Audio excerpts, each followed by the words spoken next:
नमस्कार मित्रों, स्वागत है आपका वापस से। हम लोग समास कर रहे थे और समास में भी हम लोग अव्ययी भाव समास कर रहे थे और उसमें हम लोग कुछ उदाहरण देख रहे थे। हम लोगों ने जो अंतिम उदाहरण छोड़ा था पिछले वीडियो में वो उपरांत था। उपरांत के बाद में अगला जो हम उदाहरण लेने वाले हैं वो है पूर्वक। पूर्वक, देखिए मित्रों, पूर्वक का मतलब क्या होता है? पूर्वक का मतलब होता है सहित या के साथ। ठीक है, अब जरा ध्यान पूर्वक देखिए, क्या आया पहला शब्द? ध्यान पूर्वक। क्या मतलब निकला? ध्यान के साथ।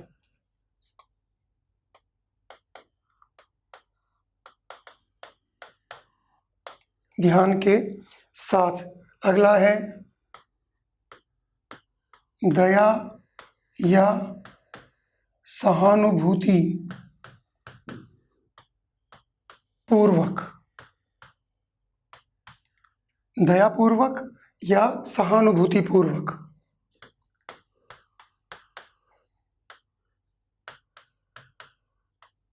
सहानुभूति के साथ। सहानुभूति शब्द में भी संधि है, आपको पता है। सह अनुभूति, सह मतलब साथ साथ, हमने बात की थी। तो साथ साथ अनुभूति का मतलब क्या हुआ कि जैसी अनुभूति पहले व्यक्ति को हुई किसी भी चीज़ की, चाहे वो तकलीफ हो, चाहे वो दर्द हो, कोई भी इस तरह की चीज़ हो, और यदि वैसी ही अनुभूति किसी दूसरे व्यक्ति को हो रही है तो हम दूसरे व्यक्ति के लिए कहेंगे कि इसको क्या हो रही है? सहानुभूति हो रही है। तो सहानुभूति के साथ। अगला है सावधानी पूर्वक। सावधानी पूर्वक, सावधानी के साथ।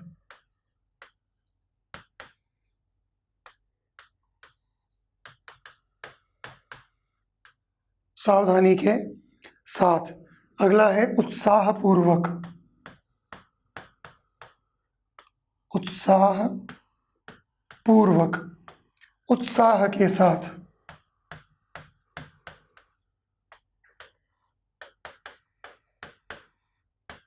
उत्साह के साथ। अगला है साहस पूर्वक।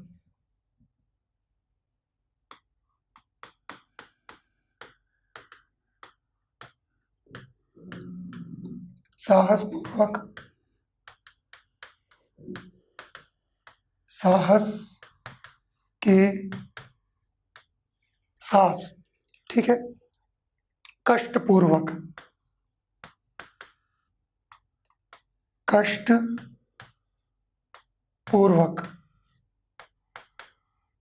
कष्ट के साथ।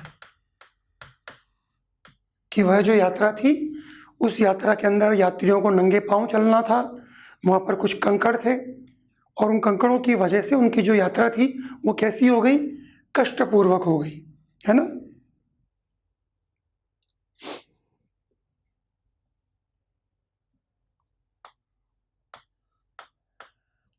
प्रयत्न पूर्वक।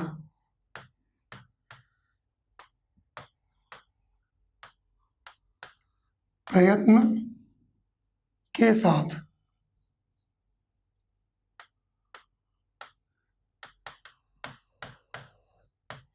प्रयत्न के साथ। बलपूर्वक।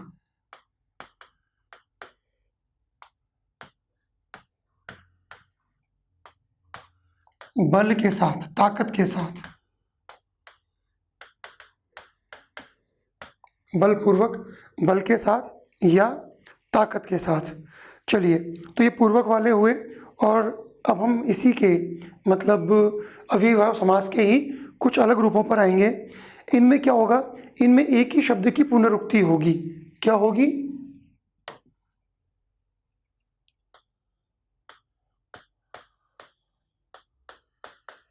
पुनरुक्ति।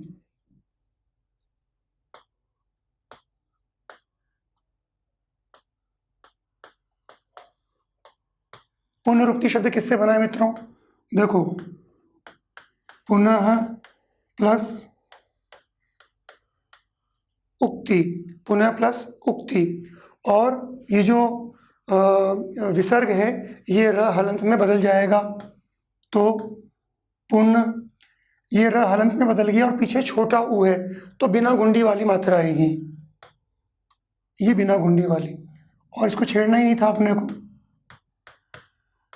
पुनरुक्ति, पुनः उक्ति, एक बार किसी चीज़ को उक्त कर दिया गया हो, मतलब कह दिया गया हो, उसके बाद में उसको दोबारा कहा जा रहा है, इसको पुनरुक्ति कहा गया, है ना।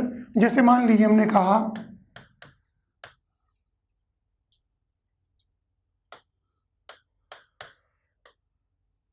डगर डगर, नगरी नगरी, द्वारे द्वारे, है ना, दाना दाना, इस तरह के शब्द। तो पुनरुक्ति से बनने वाले जो अव्ययीभाव समास के उदाहरण होंगे जरा उनको देखते हैं। इनमें कई प्रकार के बनेंगे, जैसे किसी में संज्ञा के बाद में संज्ञा आ जाए, पुनरुक्ति का चल रहा है अपना मामला, और पुनरुक्ति में सबसे पहले कौन सा आ गया कि संज्ञा के बाद संज्ञा आ जाए। इसमें उदाहरण क्या क्या है देखिए, एक्सक्यूज मी, घर घर, घर घर, क्या मतलब निकला इसका कि उस व्यक्ति ने उसको घर घर ढूंढा, यानी हर एक घर में जाकर ढूंढा, प्रत्येक घर में जाकर ढूंढा।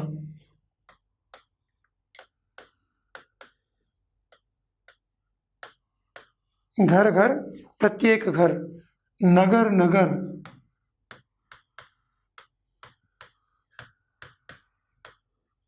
नगर नगर, नगर नगर का मतलब क्या निकला, प्रत्येक नगर में।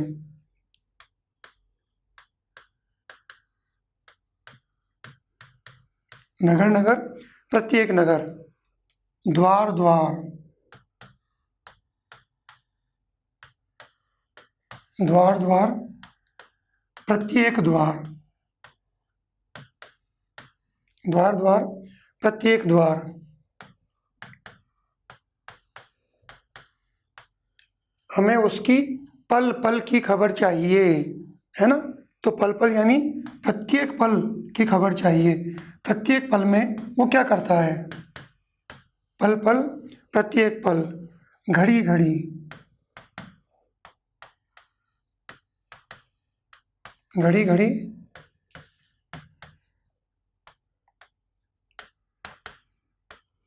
प्रत्येक घड़ी, घड़ी घड़ी, प्रत्येक घड़ी। पुनरुक्ति में ही अगले प्रकार पर चलेंगे अपन। अगला प्रकार है इसमें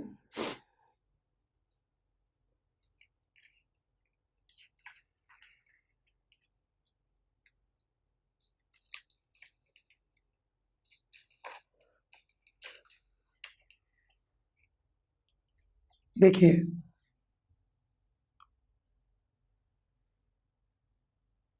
धीरे धीरे धीरे, क्या हुआ, अत्यंत धीरे, धीरे धीरे, अत्यंत धीरे, साथ साथ,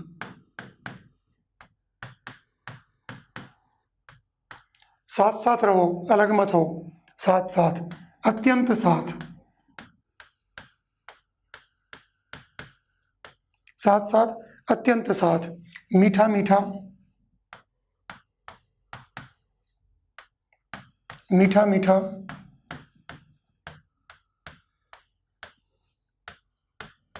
अत्यंत मीठा, ऊंचा ऊंचा,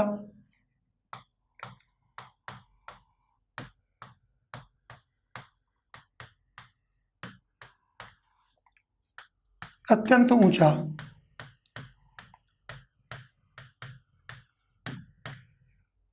ऊंचा ऊंचा, अत्यंत ऊंचा, शनैः शनैः, शनैः शनैः,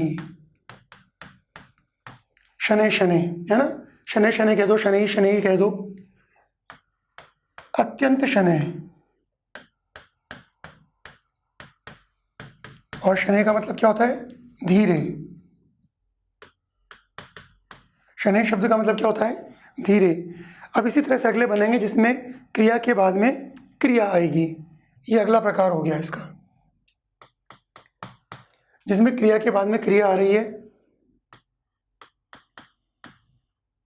ठेलम ठेल, है ना, ठेलना और उसके बाद में फिर ठेलना, तो ये क्या हो गया, लगातार ठेल,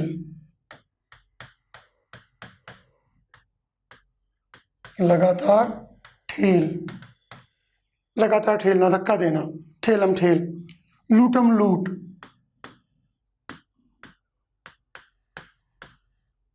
लूटम लूट, क्या होगा, लगातार लूट,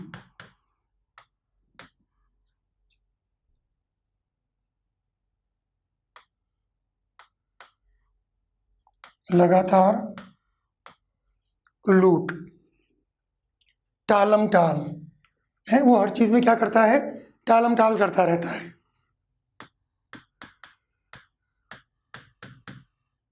टालम टाल,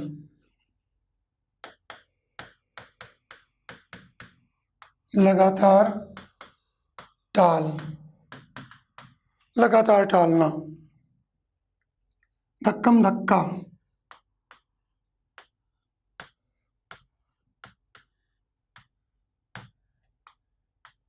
धक्कम धक्का, निरंतर धक्का या लगातार धक्का एक ही बात है।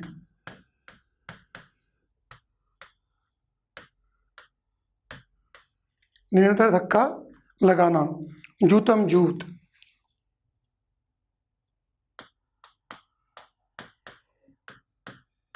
जूतम जूत, क्या हुआ, उस व्यक्ति पर जूतम जूत होने लगी, उस व्यक्ति पर जूतम जूत पड़ने लगे। क्या मतलब हुआ, जूत के बाद जूत, जूते के बाद जूते पड़ने लगे। निरंतर जूत।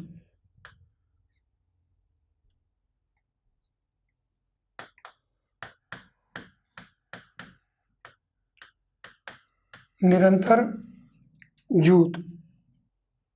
भागम भाग,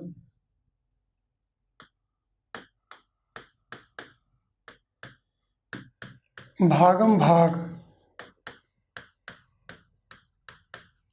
निरंतर भाग, भागम भाग, निरंतर भाग।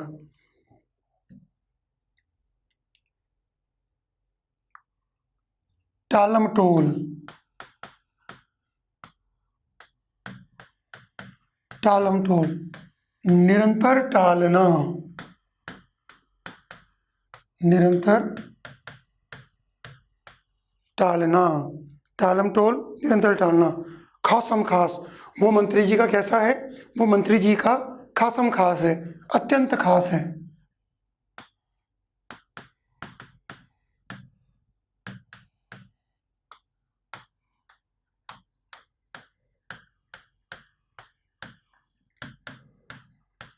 अत्यंत खास। गड्डम गड, क्या कर दिया उसने, गड्डम गड कर दिया।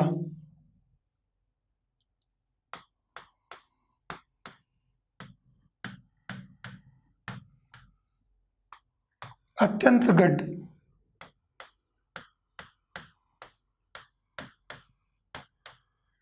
गड्डम गड, अत्यंत गड। चलिए इसी में अगली अगली आ जाएगी क्रिया वाली में ही।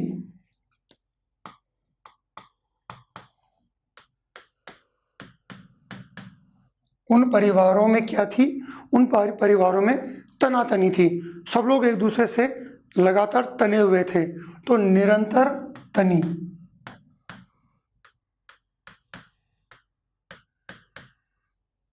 है ना, तनी मतलब तनना, रुष्ट रहना, एक दूसरे को पसंद न करना। होड़ा होड़,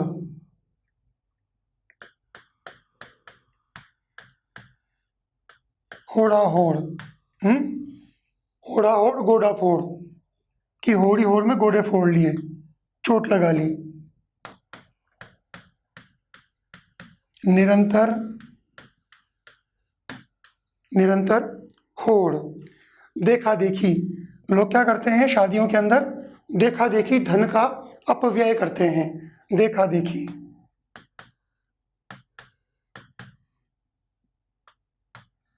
देखा देखी। निरंतर,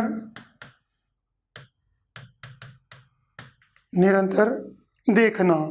मारा मारी, वहां क्या हो गई, मारा मारी हो गई। निरंतर निरंतर मारना। अगला इसी का क्रम है, उसमें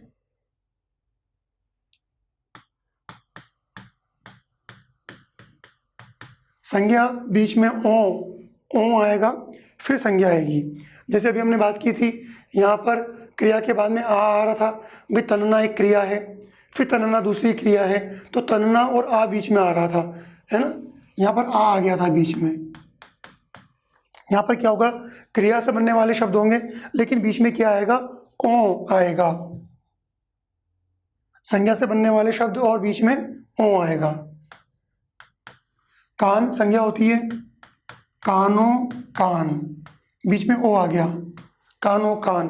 मतलब इस बात की खबर कानो कान नहीं होनी चाहिए, या यह अफवाह कानो कान फैल गई, मतलब एक कान से दूसरे कान, दूसरे कान से तीसरे कान।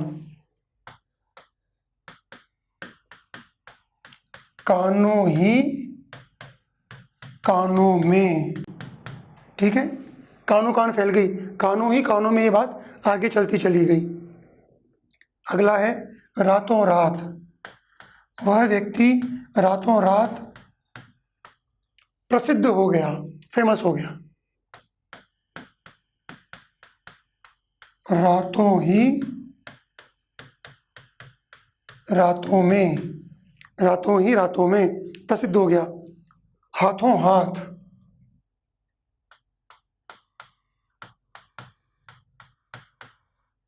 हाथों हाथ, हाथों ही हाथों में, हाथों हाथ मतलब हाथों ही हाथों में, बीचों बीच। वो जो घर है वो चौक के बीचों बीच है।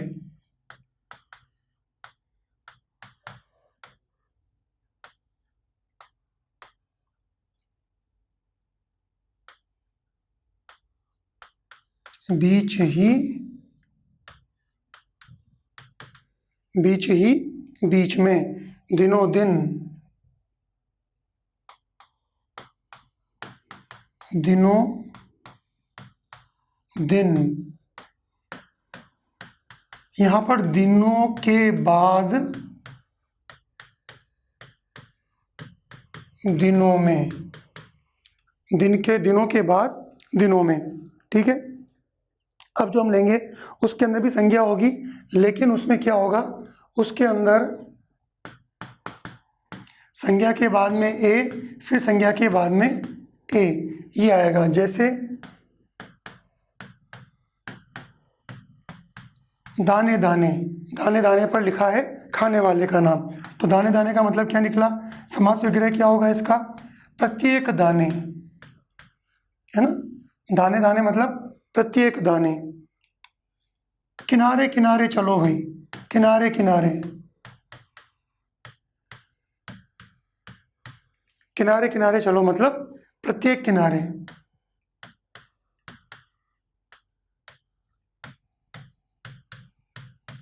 प्रत्येक किनारे। बगीचे बगीचे, प्रत्येक बगीचे।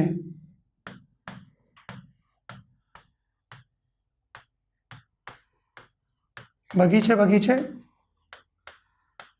प्रत्येक बगीचे। बगीचे बगीचे, प्रत्येक बगीचे। अब आएगा जिसमें बीच में ही आ जाएगा, ऐसी संज्ञाएं जिसके बीच में ही आए, सब में पुनरुक्ति चल रही है, बीच में ही आएगा। वह व्यक्ति क्या करता रहता है, वह व्यक्ति काम ही काम करता रहता है, काम ही काम, यानी वो काम के अलावा कुछ नहीं करता, क्या करता है, केवल काम करता है, काम ही काम। दूसरा, एक और व्यक्ति है, वो घर ही घर में रहता है, यानी कहाँ रहता है,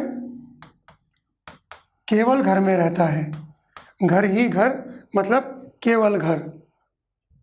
और एक विद्यार्थी है, वो विद्यार्थी क्या करता रहता है, आराम ही आराम। विद्यार्थियों को आराम नहीं करना चाहिए ना, लेकिन ये नालायक है, ये क्या करता है, आराम ही आराम करता है, यानी क्या करता है, ये केवल आराम करता है, पढ़ाई लिखाई कुछ नहीं करता ये, केवल आराम करता है।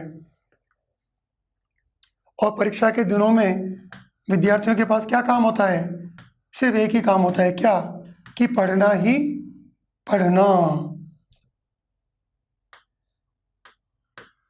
पढ़ना ही पढ़ना। मतलब उसको परीक्षा के दिनों में क्या पसंद आता है? पढ़ना ही पढ़ना, केवल पढ़ना।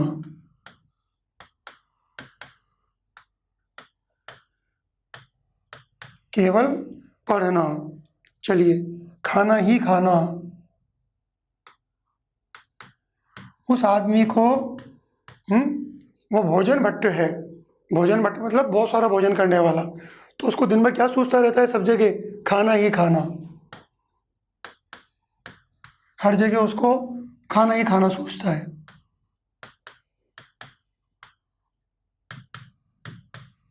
केवल खाना। अब जो शब्द लेंगे उसके अंदर, है ना, कोई शब्द होगा उसके बीच में न आएगा और फिर कोई शब्द होगा। कोई शब्द आया, फिर बीच में न, और फिर कोई शब्द। देखो, दरवाजे पर ठक ठक हो रही है, यानी कोई ना कोई आया होगा। कोई न कोई, ठीक है, यानी निश्चित कोई आया होगा, जरूर कोई आया होगा। निश्चित कोई, कभी ना कभी।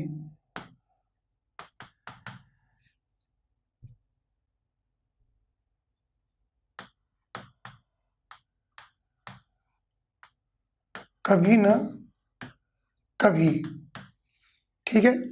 अभी तुम मेरी बात नहीं सुनते, लेकिन तुम कभी ना कभी इस बात को समझोगे कि पढ़ाई करना जीवन में सबसे महत्वपूर्ण है।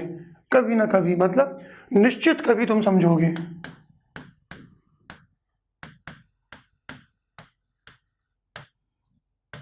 निश्चित कभी, ठीक है। कहीं ना कहीं तुम्हारे लिए कुछ ना कुछ अच्छा जरूर है। कहीं ना कहीं, निश्चित कहीं।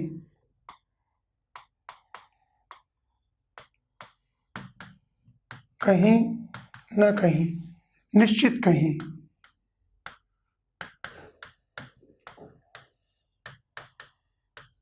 कहीं ना कहीं, निश्चित कहीं। कुछ ना कुछ,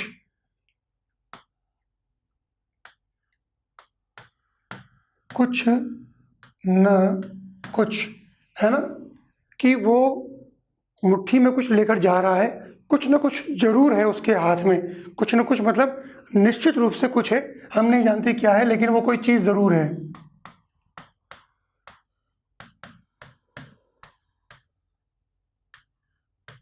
निश्चित कुछ, ठीक है। तो ये तो हमारे अव्ययीभाव समास के कुछ उदाहरण थे। मैंने मैक्सिमम उदाहरण आपको देने की कोशिश की है। मेरा प्रयास ये रहता है कि भाई जितने ज़्यादा से ज़्यादा उदाहरण मैं आपको दे सकूं, उतने उदाहरण आपकी आंखों से निकलें और आप उनको याद करने का प्रयास करें, है ना। अब हम अगले समास पर चलेंगे। अगला समास है हमारा तत्पुरुष समास।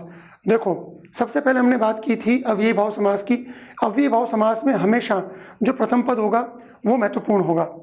हालांकि हमने अव्ययीभाव समास का एक रूप वह भी देखा जिसके अंदर जो द्वितीय पद था वो प्रधान हो गया था। तीसरी कैटेगरी और देखी हमने जिसके अंदर पुनरुक्ति थी, है ना। ये करीबन 7-8 प्रकार की पुनरुक्ति हमने देखने का प्रयास किया। ये सारे अव्ययीभाव समास के अंदर हैं। अब हम बात करेंगे तत्पुरुष समास के बारे में। और जो तत्पुरुष समास है उसकी खास बात क्या है?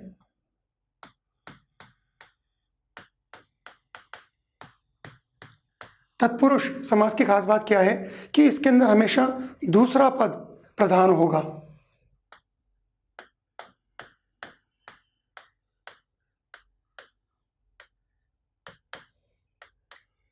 इसका मतलब ये हुआ कि पहली बात तो ये अव्ययी भाव के अंदर प्रथम पद प्रधान था और उसके जो बनने वाले शब्द थे, सामासिक शब्द, वो भी अव्यय होते थे। अव्यय का मतलब ये हुआ कि लिंग, वचन, कारक, काल वगैरह की वजह से उनमें कोई परिवर्तन नहीं होता था। लेकिन यहाँ पर ऐसी बात नहीं है, यहाँ पर इनमें परिवर्तन हो सकता है, यहाँ परिवर्तन होगा। ठीक है, इसलिए हमने इसको तत्पुरुष में रखा। दूसरी बात, तत्पुरुष के अंदर पहली चीज़ तो क्या इंपॉर्टेंट हो गई कि दूसरा पद प्रधान होगा, और दूसरा इसमें बीच में किसी न किसी कारक चिन्ह का लोप होगा।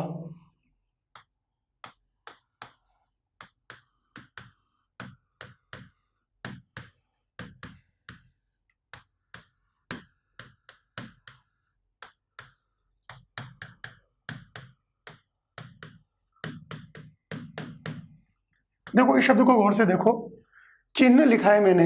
लोग बोलते समय बोलते हैं अरे भाई चिन्ह लगा दो, चिन्ह लगा दो। क्या बोलते हैं लोग? चिन्ह लगा दो। ये गलत शब्द है। सही शब्द क्या है?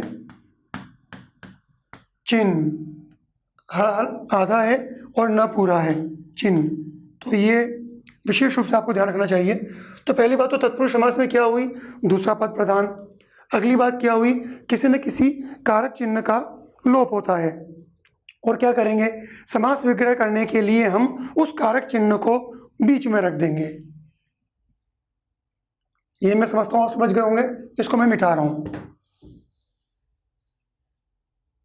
तीसरी कंडीशन क्या है इसके अंदर कि समास विग्रह करने के लिए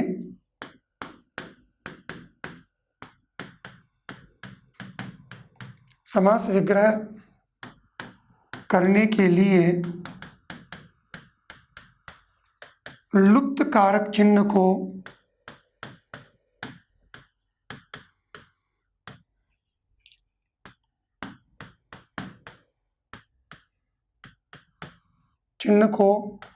दोनों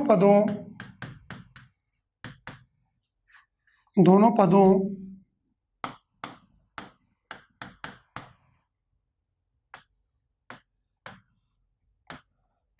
के मध्य रख देंगे। ठीक है, जैसे मान लीजिए हमने बात की कि भाई राष्ट्रगत,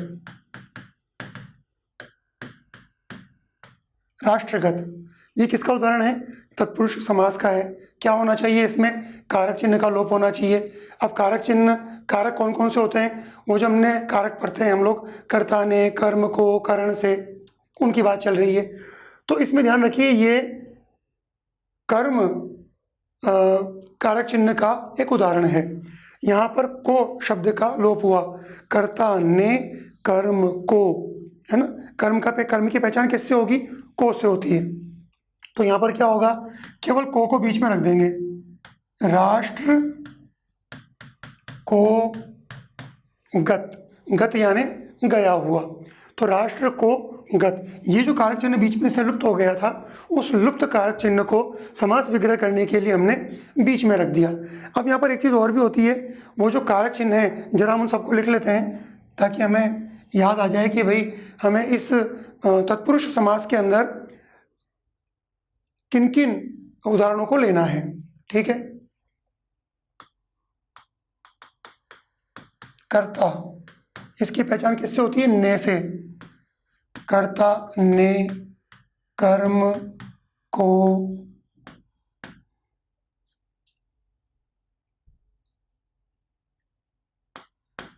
करण से या के द्वारा। यहां पर से का मतलब क्या है? के द्वारा।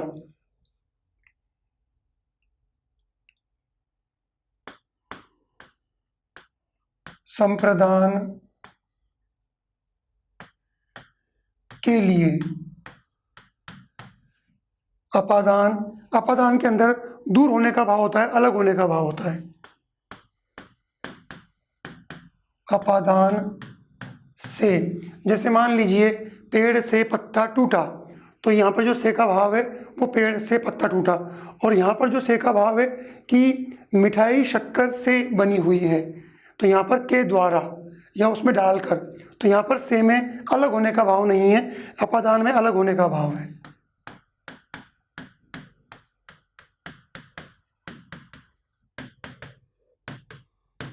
अलग होने का भाव। तो कर्ता ने कर्म को करण से, संप्रदान के लिए अपादान से, अधिकरण।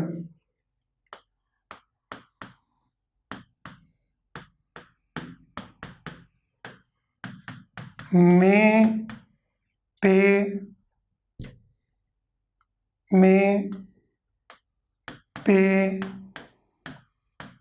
पर।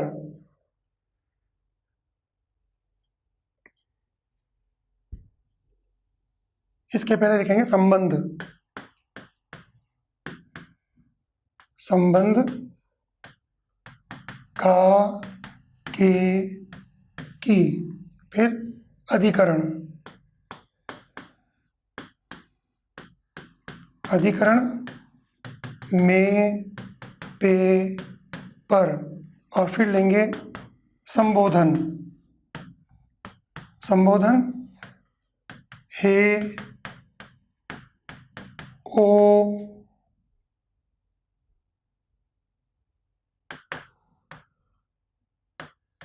अरे इत्यादि। ठीक है साहब, देखिए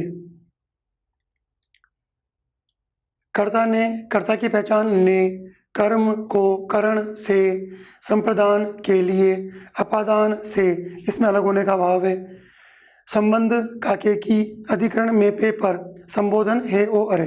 ठीक है, तो ये हमारे कारक चिन्ह, कारक हो गए और कारक चिन्ह हो गए।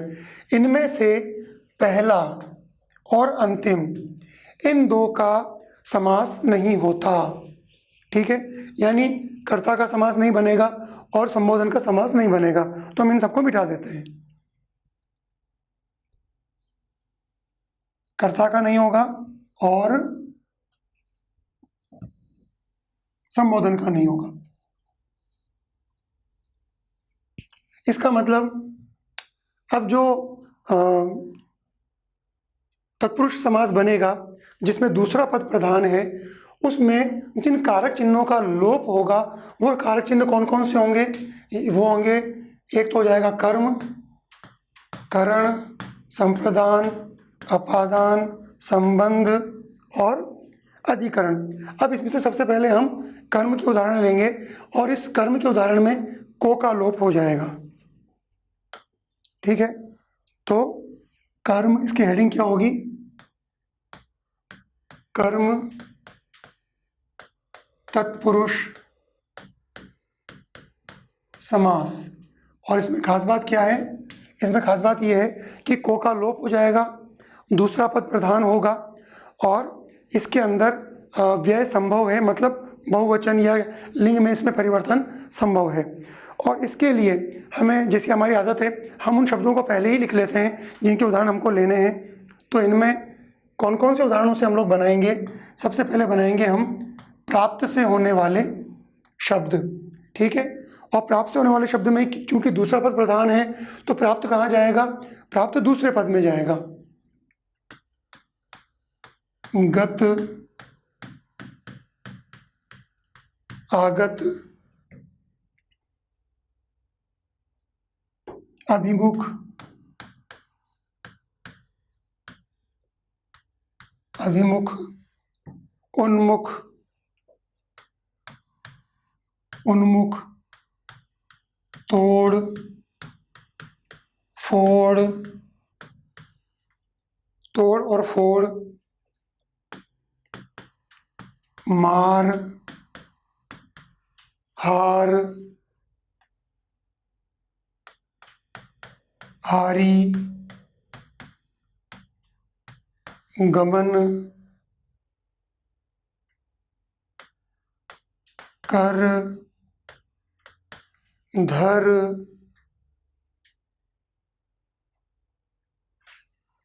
धारी,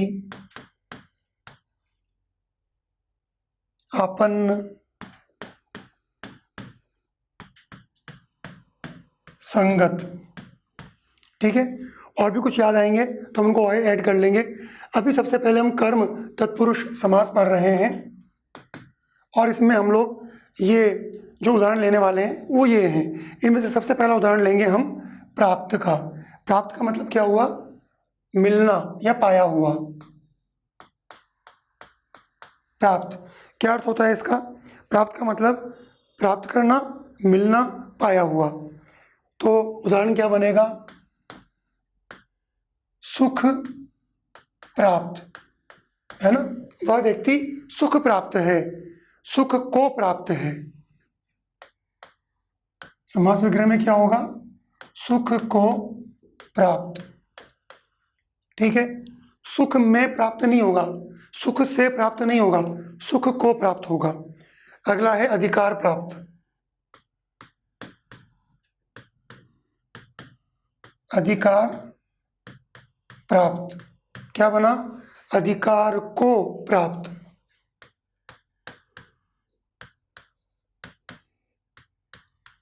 अधिकार को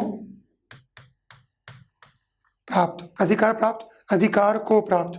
ज्ञान प्राप्त, ज्ञान को प्राप्त। अगला उदाहरण ज्ञान प्राप्त, ज्ञान को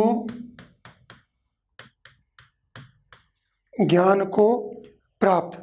निर्वाण प्राप्त, निर्वाण को प्राप्त।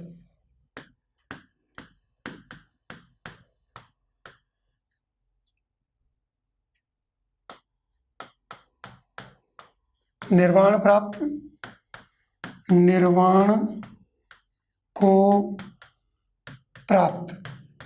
देखो मोटी मोटी बात कर लेते हैं हल्की सी। ज्ञान को प्राप्त या निर्वाण को प्राप्त का मतलब क्या होता है? आपको भगवान बुद्ध के बारे में पता होगा, महावीर स्वामी के बारे में पता होगा। इन सब लोगों ने क्या किया? इन सब लोगों ने सच को जानने का प्रयास किया, ज्ञान की प्राप्ति का प्रयास किया, और इन्होंने साधना की। और जब साधना करते करते इन्हें ज्ञान मिल गया, तो ज्ञान इन्हें नहीं मिला, ज्ञान तो शाश्वत है, ज्ञान तो हमेशा रहता है ना। ये ज्ञान को प्राप्त हो गए, है ना। तो क्या हुआ? ज्ञान प्राप्त मतलब ज्ञान को प्राप्त। और जो ज्ञान को प्राप्त कर लेता है, जैसे संबोधि रूपी ज्ञान को जब प्राप्त किया सिद्धार्थ ने, तो क्या बन गए? वो बुद्ध बन गए। ठीक इसी प्रकार जब केवलिन प्राप्त कर लिया, तो वो केवल्य मतलब केवल्य ज्ञान को प्राप्त किया, तो केवलिन बन गए महावीर स्वामी। तो इसमें क्या हो रहा है? इसके अंदर ज्ञान की प्राप्ति हो रही है ना। तो ज्ञान की प्राप्ति नहीं हो रही है, ये व्यक्ति ज्ञान को प्राप्त हो रहे हैं, क्योंकि ज्ञान शाश्वत है। ठीक इसी प्रकार निर्वाण एक अवस्था है। कौन सी अवस्था? जिसको हम कह देते हैं मोक्ष। निर्वाण कह दिया, मोक्ष कह दिया, दोनों का मतलब एक ही है। और इनका तात्पर्य क्या होता है? इनका तात्पर्य ये होता है कि जो व्यक्ति मोक्ष को या निर्वाण को प्राप्त हो जाता है, उसका पुनर्जन्म नहीं होता, वो दोबारा जन्म नहीं लेता। तो जितने भी दुनिया के अंदर महान संत हुए हैं, उनका एक ही उद्देश्य रहा है कि कैसे न कैसे मोक्ष की प्राप्ति हो जाए, निर्वाण की प्राप्ति हो जाए। और निर्वाण की प्राप्ति और मोक्ष की प्राप्ति जब किसी व्यक्ति को हो जाएगी, तो हम क्या कहेंगे उसको? निर्वाण प्राप्त, है ना। निर्वाण को प्राप्त। ठीक है, चलिए इसी से मिला जुला शब्द जो मैंने अभी अभी बोला था, मोक्ष प्राप्त। तो मोक्ष को प्राप्त हो गया वो।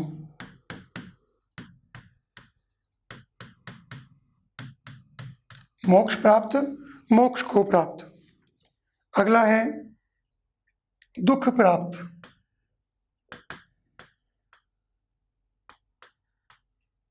दुख प्राप्त। एक चीज का ध्यान रखना मित्रों, जैसे मैंने दुख लिखा, तो दुख में हम ऐसे भी लिख सकते हैं और हम ऐसे भी लिख सकते हैं। इनमें से ये गलत है और ये सही है। क्या मतलब निकल कर आया? विसर्ग के ऊपर शिरोरेखा नहीं आती। ये ऊपर वाली लाइन है ना, इसको शिरोरेखा बोलते हैं। भाई शिरह, सिर पर जो रेखा आए वो शिरोरेखा। शिरह रेखा, शिरोरेखा, है ना, विसर्ग संधि।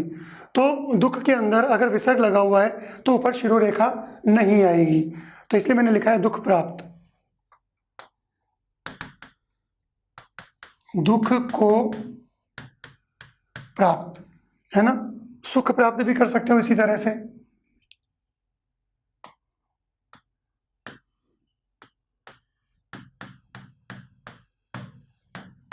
समास विग्रह क्या होगा इसका?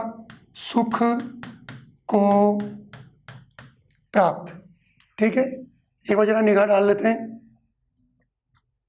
सुख प्राप्त, सुख को प्राप्त, अधिकार प्राप्त, अधिकार को प्राप्त, ज्ञान प्राप्त, निर्वाण प्राप्त, मोक्ष प्राप्त, दुख प्राप्त और सुख प्राप्त। ये रिपीट हो गया। चलो कोई बात नहीं, अगले शब्द पर आते हैं। अगला शब्द कौन सा है हमारा? अगला शब्द है गत। गत का मतलब दोनों चीज़ें हैं। गत का मतलब गया हुआ भी है और गत का मतलब प्राप्त भी है, दोनों अर्थ होंगे, है ना। तो गत का मतलब प्राप्त भी होगा और गत का मतलब गया हुआ भी होगा। तो कर्मगत, कर्मगत है ना, यह तो कर्मगत गति है। कर्मगत मतलब कर्म को गत, कर्म को गत, को आ गया तो समझ में आना चाहिए कि हम कर्म तत्पुरुष समास की बात कर रहे हैं। जातिगत, जातिगत, जाति को गत, जातिगत, जाति को गत। भाषागत, भाषागत, भाषा को गत यानी भाषा को प्राप्त। ये जो समस्या है, यह जो बात है, यह भाषागत है। भाषागत मतलब यह भाषा को प्राप्त या भाषा के संबंध में बातचीत है। तो भाषा को गत है ना, ये बातचीत है। भाग्यगत,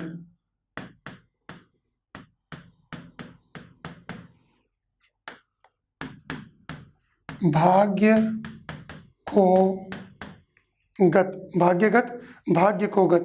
राष्ट्रगत, राष्ट्र को गत,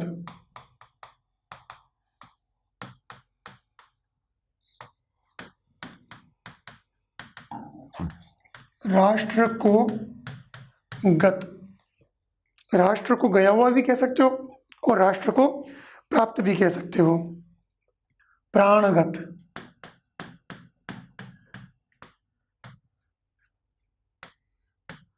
प्राण को गत, प्राण को गत। वर्गगत, वर्गगत, वर्ग को गत, वर्गगत, वर्ग को गत, वर्गगत, वर्ग को गत। धर्मगत,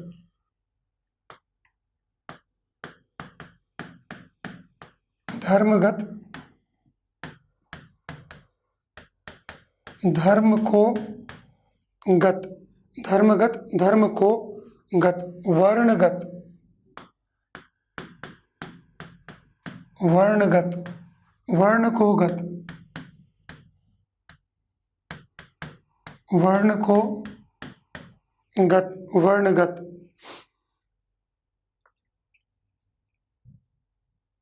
देशगत, देशगत, देश को गत। ठीक है, तो गत से बनने वाले ये हुए। अब अगला लेते हैं हम लोग उन्मुख ले लेते हैं। उन्मुख,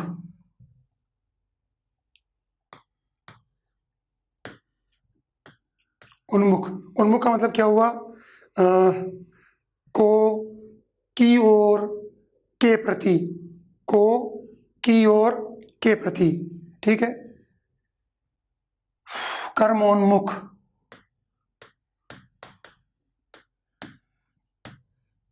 यानी कर्मों या कर्म के प्रति उन्मुख।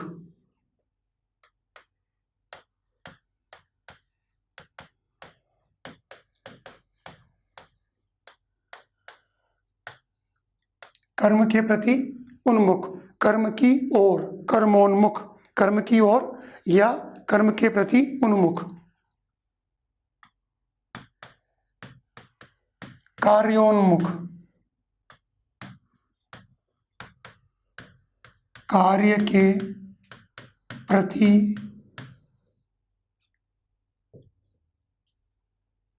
उन्मुख, कार्य के प्रति उन्मुख।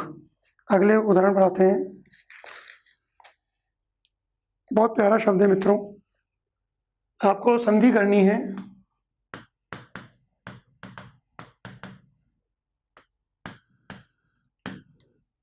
भगवत प्लस उन्मुख, और जो शब्द बनेगा वो यहाँ लिखना है। भगवत तपे हलंत और उन्मुख।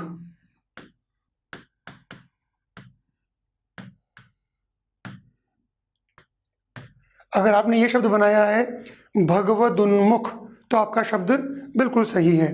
भगवत को उन्मुख या भगवत के प्रति उन्मुख। भगवत मतलब ईश्वर।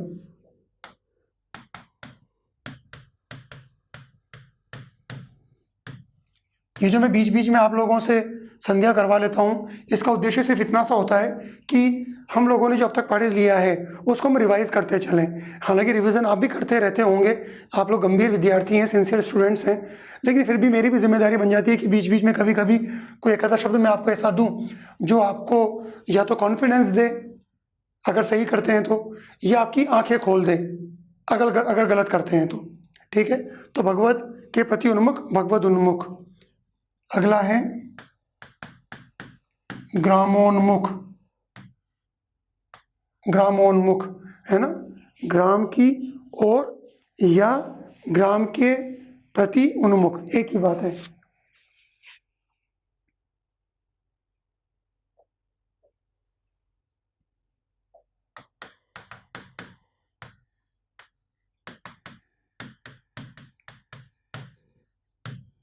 ग्राम के प्रति उन्मुख। अगला है रोजगारोन्मुख। रोजगारोन्मुख, रोजगार के प्रति उन्मुख। मतलब योजनाएं कैसी हों, वो ऐसी हों जो रोजगार के प्रति उन्मुख हो, उस दिशा में जा रही हों, लोगों को रोजगार दिलाए, बेरोजगारी दूर करे। आदर्शोन्मुख।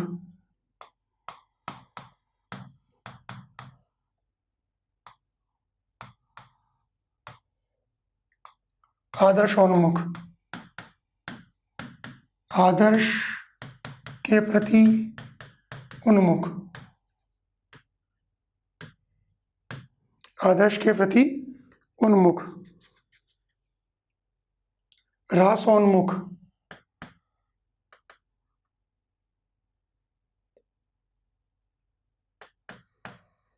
रासोन्मुख,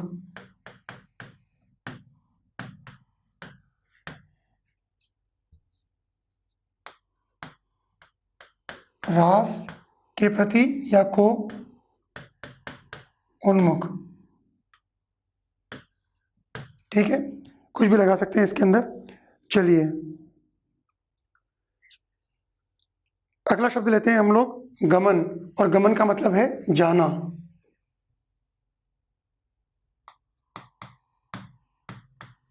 गमन का मतलब होता है जाना।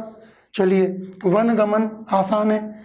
राम ने क्या किया था, पिता की आज्ञा लेकर वन गमन किया, यानी वन को गमन किया, है ना, वन की ओर गमन किया, वन को गमन किया, एक ही बात है। परलोक गमन, परलोक गमन, परलोक को गमन, परलोक को गमन। आकाश गमन, आकाश गमन, आकाश को गमन, आकाश को गमन, आकाश को गमन। विदेश गमन, विदेश को गमन।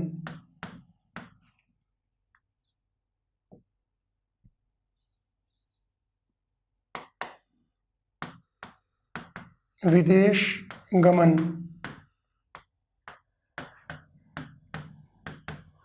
विदेश को गमन, विदेश गमन, विदेश को गमन। स्वर्ग गमन, स्वर्ग गमन, स्वर्ग को गमन। स्वर्ग गमन मतलब स्वर्ग को गमन। अगला लिखिए आश्रम गमन।